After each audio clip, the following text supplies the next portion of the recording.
一个真正想害你的人，从来不会先露出凶相，他会笑着叫你妹妹，会记住你的生日，会提醒你多穿衣服，会让你觉得自己在这个世界上又多了一个家人。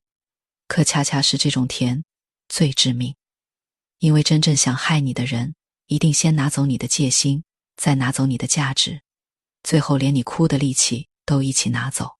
你记住这句话，越想害你的人，其实越虚弱。他的每一句关心都藏着试探，他的每一次示好都夹着情报。他越主动靠近你，越说明他心里没有底。今天这篇文章就用一个女孩这几年踩过的坑，带你看穿这类人的皮，也教你几招反着拿住他们。文章有点长，但如果你正在被人盯着，劝你耐心看到最后，因为越往后越扎心。如果你也遇到过那种笑里藏刀的人，先点点订阅，咱们慢慢往下聊。这个女孩叫小夏，今年29岁，做行政出身，后来转到了市场部。按理说，行政转市场本来就是跨行，到了新部门，谁都想拿她当软柿子捏。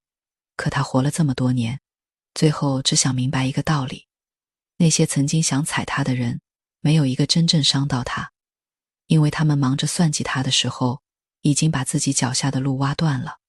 下面就用她亲身经历的3段故事，把这些人从头到尾扒一遍。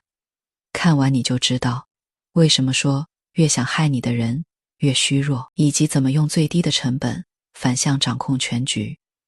第一件事发生在小夏刚进市场部的第一天，一个姓林的姐姐，人人都叫她林姐，43岁，资历老，人脉广，笑起来眼角有鱼尾纹，说话永远热乎乎。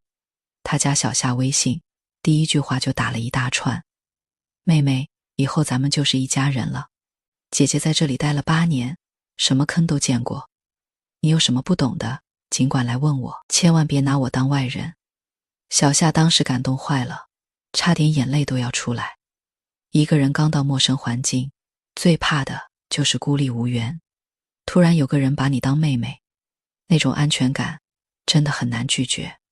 可后来他才知道，一个人喊你妹妹，喊得越顺口，你越要警惕，因为他提前把你摆在了妹妹的位置上。妹妹是什么？是弱者，是需要被保护、被照顾、被安排的人。这个称呼一叫出口，你就已经矮了一截。他不是真的把你当家里人，他是在用亲密2个字收你的戒心。头1个星期，林姐对小夏真的很好，中午拉着她一起吃饭，告诉她哪个领导脾气大，哪个同事爱嚼舌根，甚至连行政那边的姐姐离过几次婚，她都能说上2句。这些事听起来像关心，其实全是信息。她问小夏，家是哪里的？父母做什么的？有没有男朋友？男朋友在哪上班？每个月工资扣完到手多少钱？房东有没有赶他走？小夏那时候傻，什么都往外掏。林姐听着笑得特别慈祥，说妹妹不容易，现在想想，那不是慈祥，那是猎人把猎物养肥前的抚摸。她在摸小夏的底，她要知道她的软肋在哪里，才能决定从哪里下手。可怜她掏心掏肺，还以为自己遇到了亲姐。与此同时，办公室有个叫老周的男人，40岁出头，话少，不爱聚餐，从来不叫小夏妹妹，也不叫她小夏，他叫她都是那个文件你再看一遍，明天的会议记要给我一份。一开始小夏觉得他好冷漠，一点人情味都没有。直到有一次，他加班到晚上9点，正为一份报价单发愁，老周突然路过，看了一眼，说了句第3页公式错了，你算的是含税价，表格里写的是不含税价，领导最烦这个。说完就走了，多1个字都没有。他核对了一下，果然错了。那一刻他突然明白，老周这种人才是真的把你当人看。他不给你糖，但他会在你要掉进坑里的时候把你拽住。林姐给你1颗糖，是为了让你心甘情愿跟他走。你不知道要走到哪儿去，但老周从不给你承诺，他只在最关键的地方出手。后来发生的事证明老周是对的。第二件事是部门接了一个大的招商项目，林姐主动找领导请命，说这个项目她最熟，但她需要一个年轻人帮忙跑腿，然后指明要了小夏。小夏当时还挺激动，觉得这是机会，谁知道这是林姐早就埋好的雷。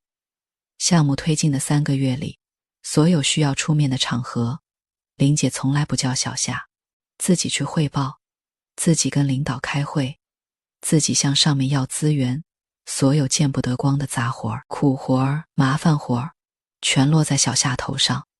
她跑工商，跑街道，跑物业，整理了几百页材料，林姐一次都没陪她吃过午饭，她只会在小夏快撑不住的时候出现，然后说一句妹妹辛苦了，姐都看在眼里呢，再去领导面前说项目我们已经搞定了大半。小夏这孩子还得多加把劲，她嘴里的我们都听起来很亲切，其实一个字都没有落到小夏头上。领导听了觉得他带新人带得好，有格局，他顺理成章成了项目负责人。小夏真正醒过来是在一次项目碰头会上，领导问林姐资料准备的怎么样了。林姐笑着说已经整理的差不多了，多亏小夏帮忙。然后她把桌上一沓材料推到小夏面前，说妹妹，你把你整理的那部分给领导介绍一下。你们能理解小夏当时的感受吗？背后全是冷汗，因为她知道林姐让她介绍的那部分恰恰是最乱的部分，里面有几张表的数据是残缺的，刚好是林姐自己没来得及补齐的。她不是让小夏介绍，她是想让小夏当众出丑。小夏硬着头皮讲了3分多钟，领导越听眉头越皱，最后打断了他说，这部分数据不严谨，谁负责的？林姐的嘴唇动了动，没说话，但她的眼神在看他。所有人都顺着林姐的眼神看他。那一刻，小夏心里凉透了，她终于明白，林姐从头到尾都没打算让她出头。林姐想让她做自己影子里的劳动力，还想让她在关键时刻替自己挡枪。林姐以为她会慌张，会脸红，会结结巴巴地承认是自己整理的，然后林姐就可以站在旁边说妹妹还年轻，大家多多包涵。林姐连退路都给她堵死了。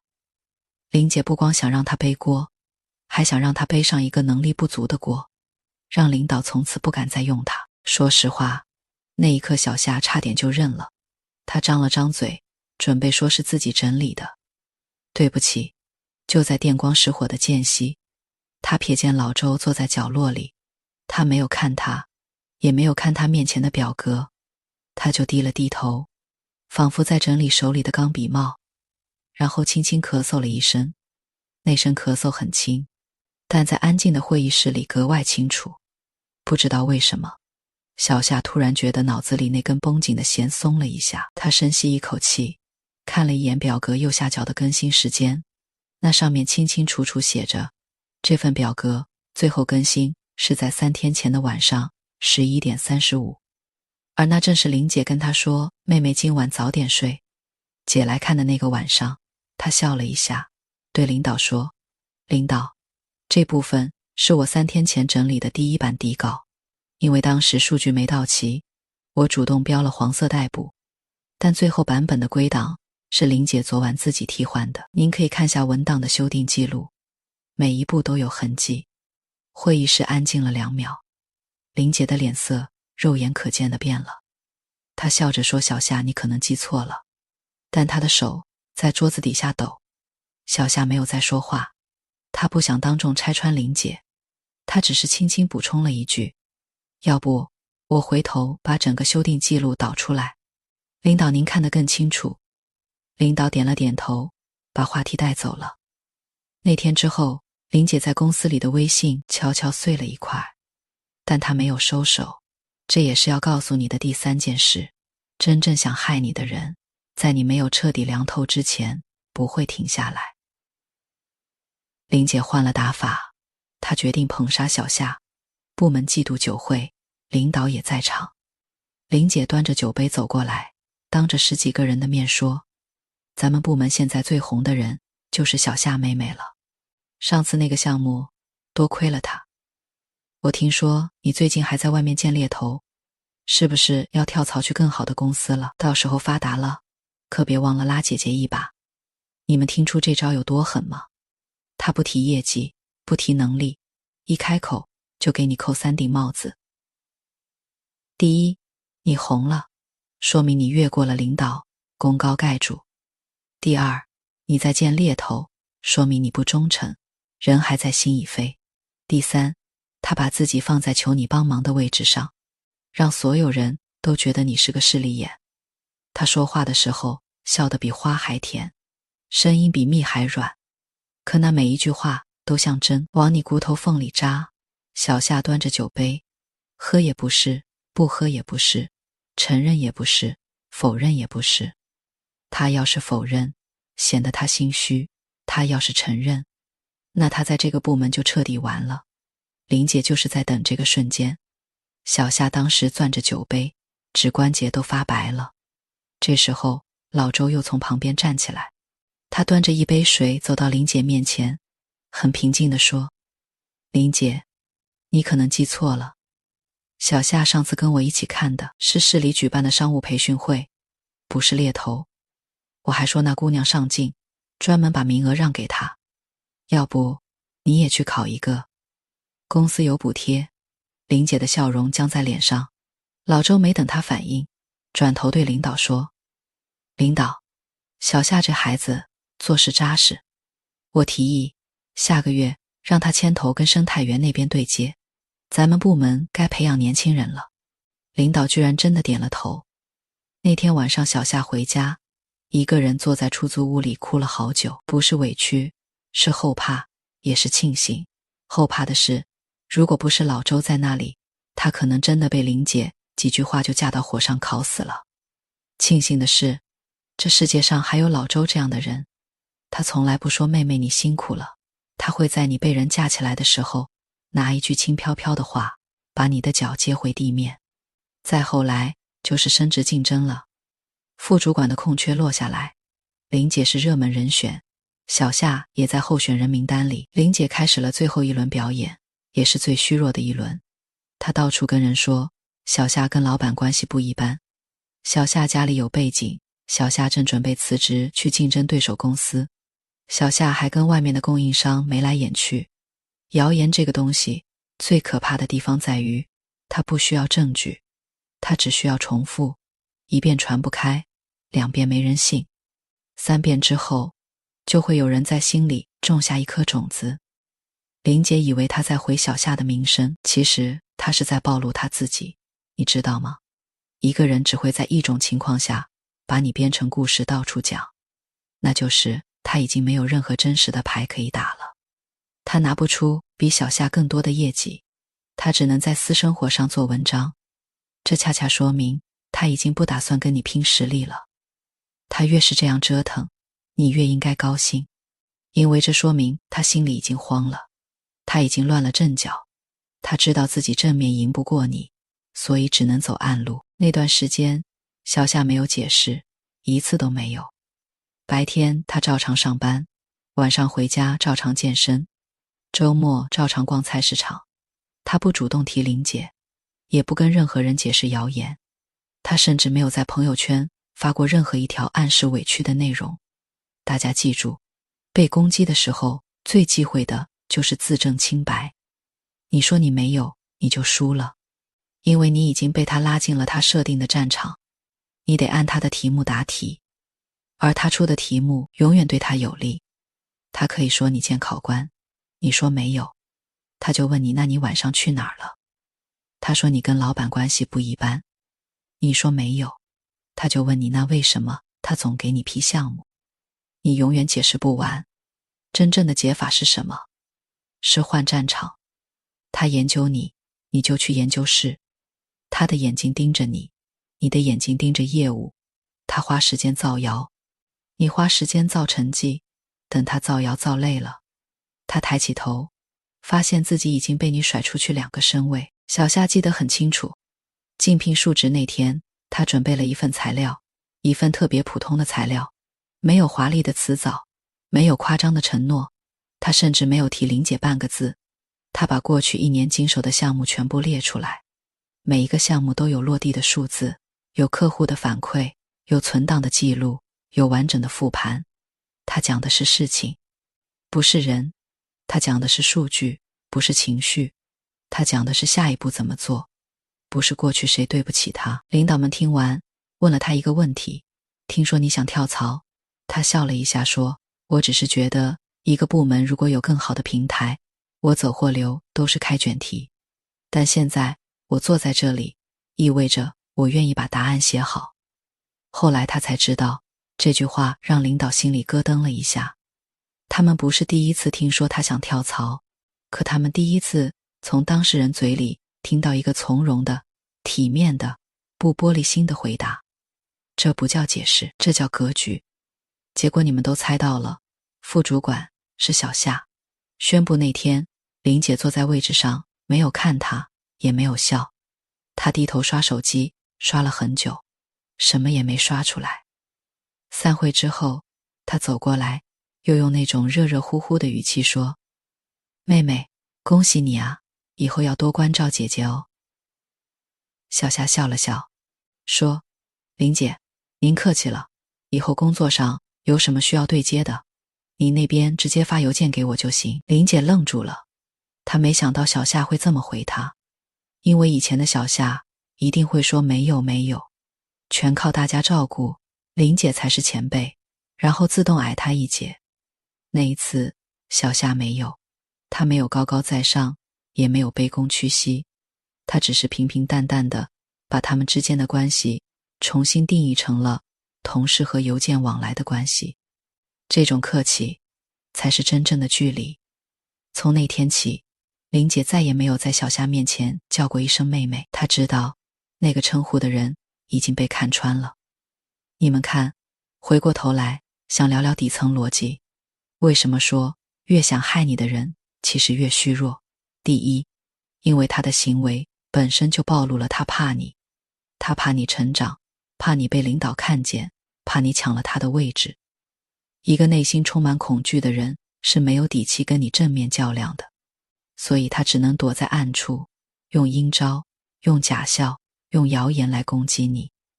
一个人越是急着毁掉你，越说明他心里的危机感已经压不住，他虚得很。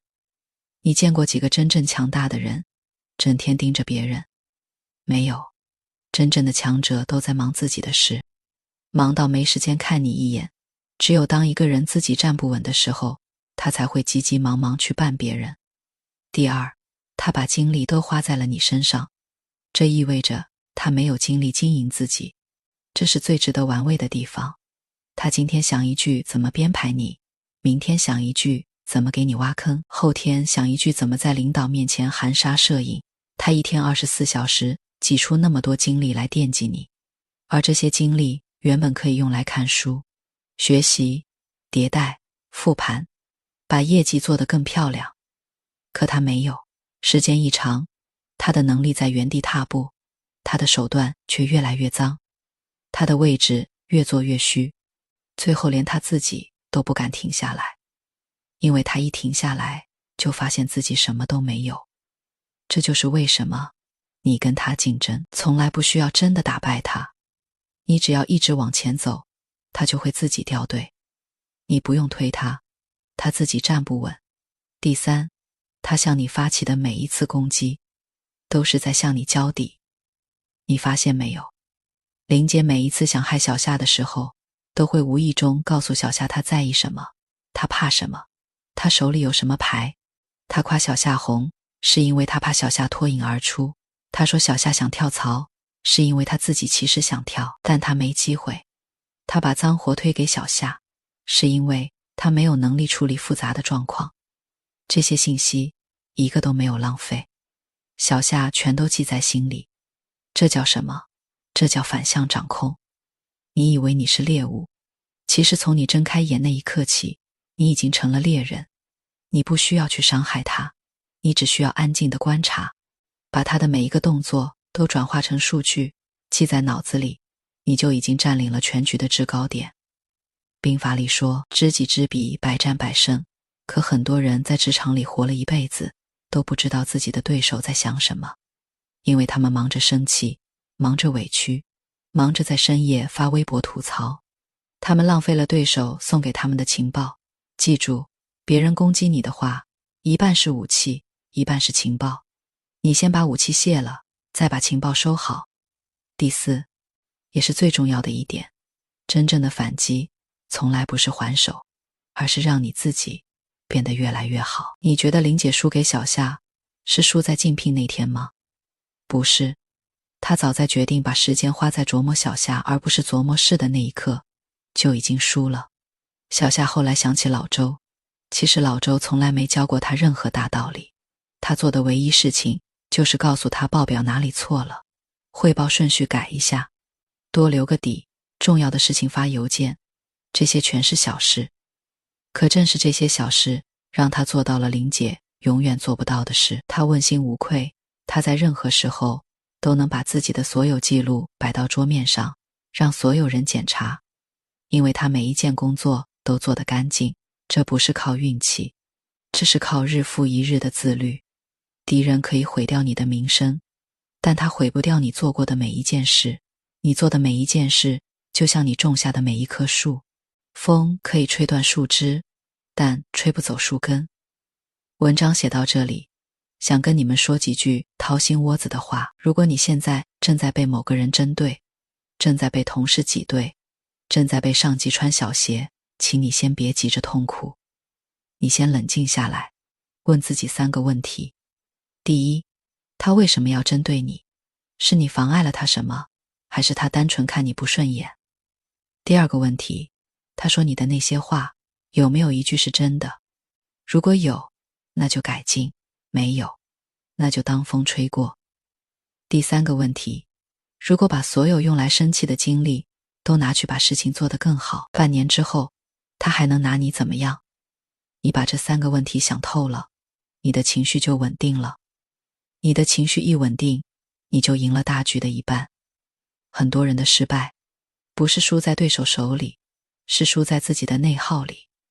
对手还没怎么发起攻击呢，你自己已经半夜想这件事想到失眠，早上顶着黑眼圈去上班，工作做不好，领导看在眼里，然后你更加焦虑。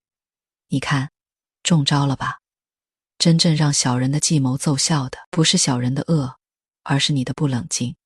小人最怕的就是你根本不在意他，他打击你，你笑笑，他造你的谣，你照常吃饭睡觉，他给你挖坑，你绕过去还能顺手把坑填了。几次下来，他所有的招数都用完了，他就彻底拿你没办法了。因为一个拳击手最绝望的时刻，不是打不中对方，而是对方根本不下场。还想多说一句关于职场里的亲密，这些年遇到过很多年轻人，最常犯的错误就是把同事当朋友，把领导的关心当亲情，把别人的热情当真心。不是说职场里没有真感情，而是你要学会分清表面的热情和底层的善意。表面的热情是廉价的，谁都可以表演。林姐可以随时叫你妹妹，跟你分享零食，陪你聊八卦，甚至可以在你生病的时候给你递一杯热水，但这些都太便宜了。真正的善意往往是带着分寸感的，它不表演，不宣示，不多言，它只在你最需要的时候出现。就像老周那声咳嗽，那杯挡酒的水，那句在你犯错之前就递过来的提醒。所以别因为一个人对你热情就轻易交心，你要看他在你落难的时候是什么态度，看他在你犯错的时候是帮你补台还是看你出丑，看他在你有点成绩的时候是恭喜你还是急着把你拉下来。这3看就能看清一个人。再跟你说一个更细的观察，你注意看，那些真正想害你的人，说话永远有一个共同的毛病，就是太满。他夸你，夸到天上，你还没做成的事，他先替你吹出去了。他关心你，关心到骨头里。你今天咳嗽了一声，他都能当着全办公室的面问你吃药了没有。他的每一个动作都带着表演的成分，因为他的目的不是让你舒服，而是让旁边的人看见他是一个多好的人，你是一个多不懂事的人。这就是捧杀的底层逻辑，他用过度赞美抬高你，让你自己都以为自己配得上那些赞美。然后你一旦飘了，摔下来的时候，他就在旁边看笑话。反过来，真正想帮你的人，说话往往不那么好听。他会告诉你，这事儿还有风险，那个客户不好搞，你这份方案再改改。他不怕你讨厌他，他只怕你踩坑。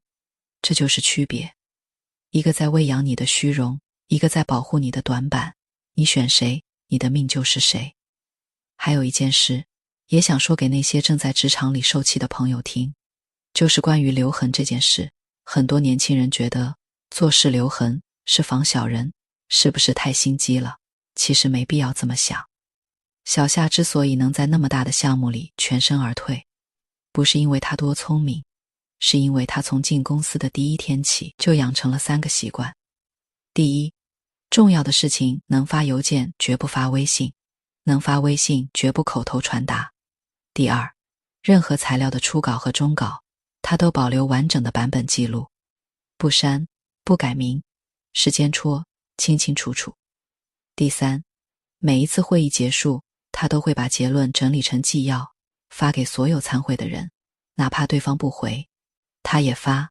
这3个习惯看起来特别蠢，特别麻烦，可他让他在关键时刻手里永远有底牌。林姐之所以敢甩锅给他，是因为林姐以为他没有证据，但林姐忘了，这个时代所有数字化的东西都有痕迹。你说过的话，发过的消息，替换过的文件，全都留在服务器里。他以为自己做的天衣无缝，其实破绽百出。所以你们也要记住，在职场里，善良一定要带点才华，信任一定要带点记录。你可以不害人，但你不能没有自保的本事。说到这儿，还想再讲一个题外话，就是你们生活中其实也是一样的，不止职场，哪怕在亲戚、朋友，甚至伴侣之间，你也一定会遇到那种想害你的人。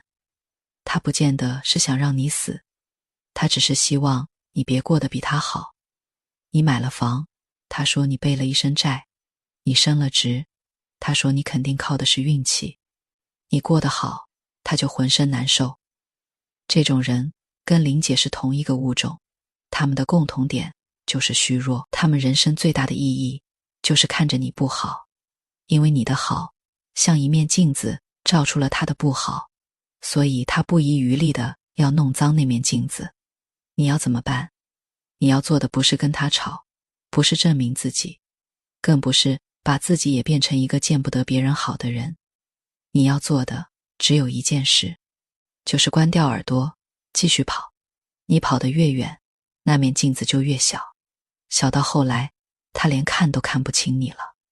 这就是最高级的报复。还想跟你们分享一个反直觉的心态，就是当那些人攻击你的时候，你其实应该高兴。为什么？因为你已经进入了他的视野，你已经成了他人生剧本里的一个重要角色，一个足够让他搭上自己的时间和情绪去惦记的人，说明你活得比他想象中好。你想一个道理，他会记得蚂蚁长什么样吗？不会，因为他看都看不见。他能看见你，说明你已经比他高出了一截。他站在坑里，抬眼望见你走在路上，于是他把手里的泥巴朝你扔过去，这泥巴扔不到你身上，反而弄脏了他自己的手。这个画面，你品，你仔细品，是不是特别解气？所以那些想害你的人，与其说是来消耗你的，不如说是来提醒你的。他提醒你，你已经走到前面去了。他提醒你，你没有辜负自己的努力。他甚至提醒你，你以前的每一步都走对了。这么一想，你还会因为他半夜气得睡不着吗？不会了，你会感谢他，然后更努力地跑。最后送大家几句最喜欢的话，也是用真实经历换来的。第一句，越想害你的人越虚弱。因为强者没空害人。第二句，不回应就是最好的回应，你的无视是对他最大的惩罚。第三句，你只需要赢下自己，剩下的人会自己输掉。第四句，永远别因为别人的攻击就停下你的脚步，你的背影就是对他最好的武器。如果你今天只能记住一句话，那请你记住这句：职场里的每个人都在赶路，那些停下来骂你的人，不是因为讨厌你，而是因为恐惧你。你活成了他们不敢活成的样子。别回头，别心软，别停，你往前走，他们的声音自然会越来越小。好了，今天这篇文章是作者用将近10年的职场血泪换来的。如果你觉得有用，请给这篇内容点一个赞，点一个收藏，让更多正在被小人困扰的年轻人看到。你的一赞可能就会帮到一个正躲在厕所里偷偷哭的朋友。对了，如果你不想错过接下来更狠的职场拆解，记得点个订阅，关注不迷路，咱们下期再见。